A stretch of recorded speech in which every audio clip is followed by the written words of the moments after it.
राजस्थान में एक जगह है खाटू। यहाँ पर है भारत के सबसे महत्वपूर्ण तीर्थ स्थलों में से एक खाटू श्याम मंदिर। ये सिर्फ एक मंदिर नहीं, बल्कि करोड़ों लोगों की अटूट आस्था का एक जीता जागता केंद्र है। और यहाँ विराजते हैं बाबा श्याम, जिन्हें हारे का सहारा भी कहा जाता है। देखिए, ये सिर्फ कोई नाम नहीं है, ये गहरा विश्वास है। लोगों का मानना है कि जब कोई इंसान जिंदगी की हर लड़ाई से थक जाता है, हार जाता है, तो सच्चे दिल से बाबा श्याम का नाम लेने भर से ही उसके सारे दुख, सारे कष्ट दूर हो जाते हैं। तो आखिर इस वादे के पीछे की कहानी है क्या? इस विश्वास की जड़ों को समझने के लिए चलिए चलते हैं सदियों पीछे, पौराणिक कथाओं के प्राचीन दौर में।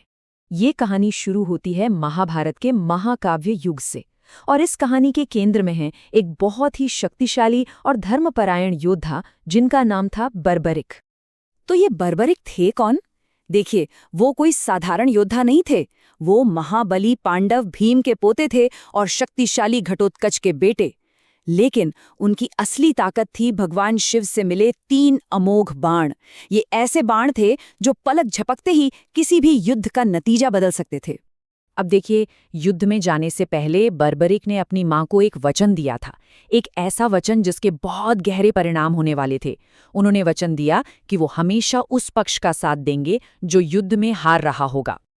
और जब भगवान श्री कृष्ण को इस वचन के बारे में पता चला, तो वो एक खतरनाक संभावना को देख पा रहे थे। बर्बरिक का वचन, चाहे कितना भी नेक क्यों ना हो, युद्ध को एक ऐसे कभी ना खत्म होने वाले चक्र में फंसा सकता था जिससे धर्म की स्थापना नामुमकिन हो जाती। और तब धर्म को बचाने के लिए श्री कृष्ण ने एक ब्राह्मण का रूप धरा और बर्बरिक से एक ऐसा अविश्वसनीय दान मांगा। उन्होंने मांगा बर्बरिक का अपना शीश। और जानते हैं क्या हुआ? बिना एक पल की झिझक के बर्बरिक ने वो परम बलिदान दे दिया, अपना सिर काटकर भगवान के चरणों में अर्पित कर दिया। इस अद्भुत बलिदान को देखकर श्री कृष्ण बहुत प्रसन्न हुए। उन्होंने बर्बरिक को वरदान दिया कि कलयुग में वो श्याम के नाम से पूजे जाएंगे, और जो भी हारा हुआ, बेसहारा होगा, तुम उसका सच्चा सहारा बनोगे। लेकिन कहानी यहाँ खत्म नहीं हुई। बर्बरिक का बलिदान महाभारत के साथ समाप्त नहीं हुआ। सदियों बाद उनकी ये कहानी एक बिल्कुल ही अप्रत्याशित तरीके से फिर से सामने आई, और एक पौराणिक कथा एक पवित्र स्थल में बदल गई। कहते हैं कि सदियों बाद खाटू गांव में एक चमत्कार हुआ। एक गाय हर रोज एक खास जगह पर जाकर अपने आप ही अपना दूध बहाने लगती थी। जब हैरान गांव वालों ने उस जगह की खुदाई की, तो उन्हें महाभारत काल के बर्बरिक का वही दिव्य शीश मिला। इस खोज के बाद स्थानीय राजा को एक सपना आया, जिसने उन्हें वहां मंदिर बनाने के लिए प्रेरित किया। इस मंदिर का इतिहास भी समय के साथ आगे बढ़ा है।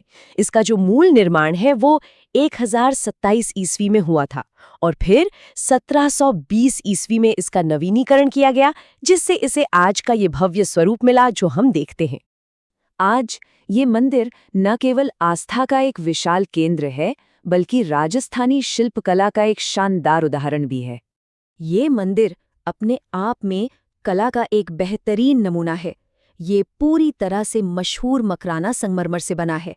इसका जो प्रार्थना कक्ष है, जिसे जगमोहन कहते हैं, उस पर पौराणिक कथाओं के दृश्यों को दिखाती हुई इतनी बारीक नक्काशी की गई है, और गर्भगृह के दरवाजे तो चांदी की परतों से ढके हैं, जो इसकी दिव्यता और भव्यता को और भी बढ़ा देते हैं। मंदिर के पास ही पवित्र श्याम कुंड भी है। ये वही जगह है जहां बर्बरिक का शीश मिला था। भक्त अक्सर दर्शन करने से पहले इस कुंड में एक पवित्र डुबकी लगाते हैं। तो चलिए अब देखते हैं कि आज ये मंदिर एक जीवंत पूजा स्थल के रूप में कैसे काम करता है, जहां साल भर कई त्योहार और उत्सव मनाए जाते हैं। यहाँ का कैलेंडर तो भक्ति और उत्सवों से भरा रहता है। सबसे बड़ा त्योहार है फाल्गुन मेला, जो बर्बरिक के शीश के प्रकट होने का जश्न मनाता है। इसके अलावा कार्तिक मेला भक्ति और आभार जताने का एक बहुत ही शुभ समय है। और हाँ, जन्माष्टमी भी यहाँ बड़े ही उत्साह और धूमधाम के साथ मनाई जाती है। और वार्षिक फाल्गुन मेले के दौरान तो भक्ति का जो पैमाना होता है वो सचमुच में देखने लायक होता है। लाखों, जी हाँ, लाखों तीर्थयात्री खाटू की तरफ आते हैं। कई लोग तो पवित्र निशान लेकर मीलों पैदल चलते हैं, और ये उनके अटूट विश्वास का प्रतीक है। तो इस प्राचीन कथा से लेकर आज की इस विशाल तीर्थयात्रा तक का जो ये पूरा सफर है, ये हमें बताता क्या है? तो यहाँ हम क्या देख रहे हैं? बर्बरी का कमजोर पक्ष का साथ देने का वो प्राचीन वचन आज हारे का सहारा की शक्तिशाली धारणा में बदल गया है। उनका वो परम बलिदान आज मुश्किलों का सामना करने वालों के लिए उम्मीद की एक किरण बन चुका है, जो लाखों लोगों को आशा देता है।